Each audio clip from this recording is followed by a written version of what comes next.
Radhe Radhe everyone. जय माता दी। आप सभी को नवरात्रों की बहुत बहुत शुभकामनाएं। आज की वीडियो में नवरात्रि की बहुत ही सरल और संपूर्ण पूजा बताऊंगी। आपने नवरात्रि के 9 व्रत रखे हो या ना रखे हो, माँ दुर्गा का पूजन जरूर करना चाहिए। व्रत किया है तब भी ऐसे ही पूजन करें, अगर नहीं किया है तब भी ऐसे ही पूजन करें। पहले नवरात्रि के दिन सुबह सुबह ऐसे ही चौकी लगानी है। पूरे 9 दिन तक यहीं पर चौकी रहेगी। 9 दिन तक ऐसी जगह चौकी लगाना है जो आपको बार बार उठाना ना पड़े। मैंने यहाँ चौकी लगा ली है। चौकी पर लाल रंग का वस्त्र बिछा लिया है। सबसे पहले हमें कलश की स्थापना करनी होगी। कलश स्थापना नवरात्रि में अनिवार्य होती है। इस तरह चावलों की मदद से अष्टदल कमल बना लेंगे। पूजा में प्रयोग चावल आप साबुत वाले लें, बिल्कुल भी टूटे हुए नहीं होने चाहिए। किसी भी पूजा में टूटे हुए चावल प्रयोग नहीं किए जाते हैं। यदि आपके पास समय नहीं है तो थोड़े से चावलों के ऊपर कलश स्थापना कर सकते हैं। इसके बाद हम मिट्टी का एक पात्र लेंगे। आप तांबे या पीतल का भी ले सकते हैं लोटा। इसके कंठ पर हमने मौली बांध ली है। अब हम स्वास्तिक बनाएंगे। देखिए, मैंने कलश पर स्वास्तिक बना लिया है।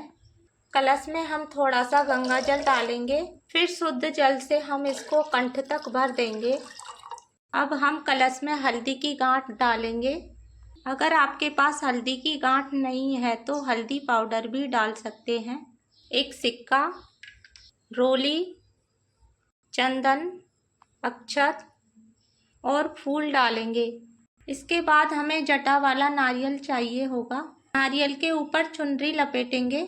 आप चाहो तो लाल कपड़ा भी लपेट सकते हैं या फिर आप कलावे को भी लपेट सकते हैं। कलश पर लगाने के लिए मैंने आम के पत्ते लिए हैं। आप चाहो तो अशोक के पत्ते भी ले सकते हैं। मैंने पत्तों पर चंदन और रोली से टीका कर लिया है। अब हम इस तरह से कलश को रख देंगे। पत्तों को कलश पर सजा देंगे। नारियल को कलश के ऊपर रख देंगे। इसके बाद अक्षतों का आसन देते हुए मैं माता रानी की फोटो विराजमान कर लूँगी। अक्षतों का आसन देते हुए गणपति जी की स्थापना कर लेंगे। मैंने यहाँ सुपारी से गणपति जी को स्थापित किया है। इसके बाद चाहे तो आप नवग्रह और 16 मातृकाओं की स्थापना कर सकते हैं। मैं नवग्रहों की स्थापना करती हूँ। 16 मातृकाओं के रूप में माँ दुर्गा का ही पूजन करेंगे, क्योंकि माँ दुर्गा में ही सभी का वास होता है। मैंने चावल की छोटी छोटी 9 ढेरियाँ लगा दी है। इसके ऊपर मैं सुपारी रख दूंगी। यहाँ मैंने नवग्रह की स्थापना कर ली है। नवग्रह की स्थापना के बाद हमारी चौकी लग जाएगी। चौकी की स्थापना हो जाएगी। अब हम पूजा शुरू करेंगे। पूजा में सबसे पहले देसी घी का दिया जलाएंगे। फिर हम एक हाथ में फूल लेकर और थोड़ा सा जल लेकर नवरात्रि व्रत का संकल्प लेना है। हाथ में फूल लेकर हम संकल्प करेंगे, हे माता रानी, मैं इतने दिन के लिए मैं आपका आह्वान कर रही हूँ। आप मेरे घर में आएं और मेरी पूजा को स्वीकार करें, और पूजा में कोई गलती हो जाती है तो मुझे क्षमा करें। इसके बाद फूल और जल माता रानी के चरणों में समर्पित कर देंगे। फिर हम जल के छींटे लगाकर भाव रूप में सभी को स्नान करा देंगे। देखिए, यहाँ मैंने सभी को स्नान करा दिया है। वस्त्र स्वरूप कलावा समर्पित करेंगे। यहाँ पर गणेश जी को, माता रानी को, नवग्रहों को, सभी को हम वस्त्र स्वरूप कलावा समर्पित कर देंगे। कलश पर हमने पहले ही कलावा बांधना है। माता रानी को हम लाल रंग की चुनरी उड़ा देंगे। इसके बाद हम सभी को तिलक कर देंगे। रोली से हम सभी को तिलक करेंगे। माता रानी को लाल रंग अधिक प्रिय है। तो ज़्यादातर लाल रंग का ही इस्तेमाल करेंगे।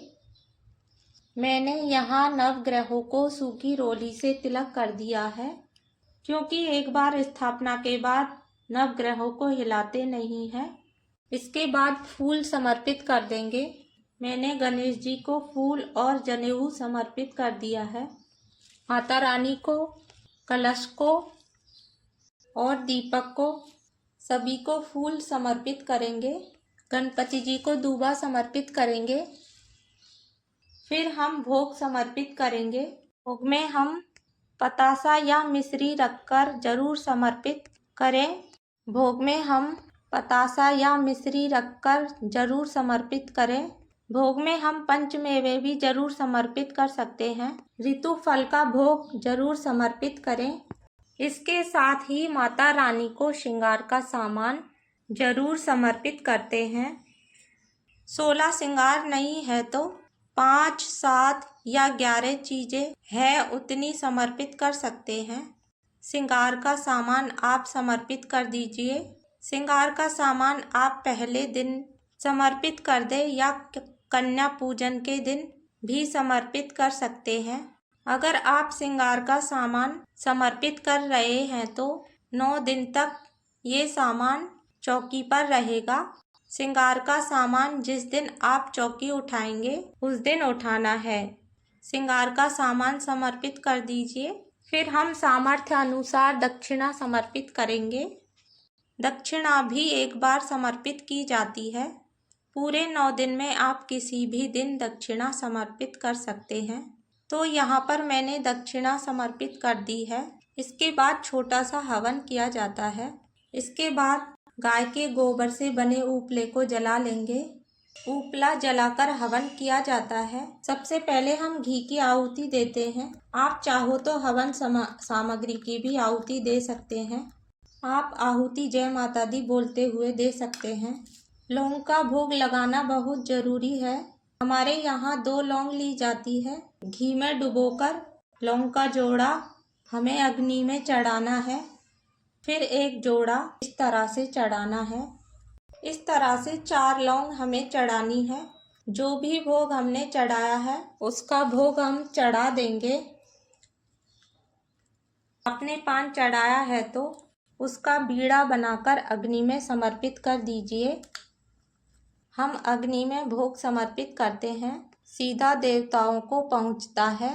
नवरात्रि में अग्नि में भोग जरूर समर्पित किया जाता है। इसके बाद हाथ में जल लेकर इस तरह से चारों तरफ चौकी के उबारेंगे। फिर हमें आरती करनी है। आपने अखंड दीपक जलाया है तो हमें उसे हिलाना नहीं है। अखंड दीपक जलाया है तो आप कपूर से आरती कर सकते हैं। मैंने यहाँ नॉर्मल दीपक जलाया है। मैं इसी से ही आरती करूँगी। यहाँ पर हम आरती कर लेंगे बहुत ही प्रेम पूर्वक। पहले हम गणेश जी की आरती करेंगे, फिर माता रानी की आरती करेंगे। आरती करने के बाद पूजा में रही हुई कमियों के लिए क्षमा याचना करेंगे और अपनी मनोकामनाओं को पूर्ण करने के लिए माता रानी से प्रार्थना करेंगे। अब हमारी नवरात्रि की पूजा पूर्ण हो जाएगी। जो भी भोग हमने चढ़ाया है परिवार में सभी को बांट देंगे। शाम को भी इसी चौकी पर आरती करनी है और भोग लगाना है। पूरे 9 दिन तक माता रानी की यहीं पर पूजा करनी है। फ्रेंड्सों, नवरात्रि स्थापना की ये वीडियो आपको पसंद आई हो तो चैनल को लाइक करें, सब्सक्राइब करें और कमेंट बॉक्स में जय माता दी लिखकर अवश्य भेजें। जय माता दी।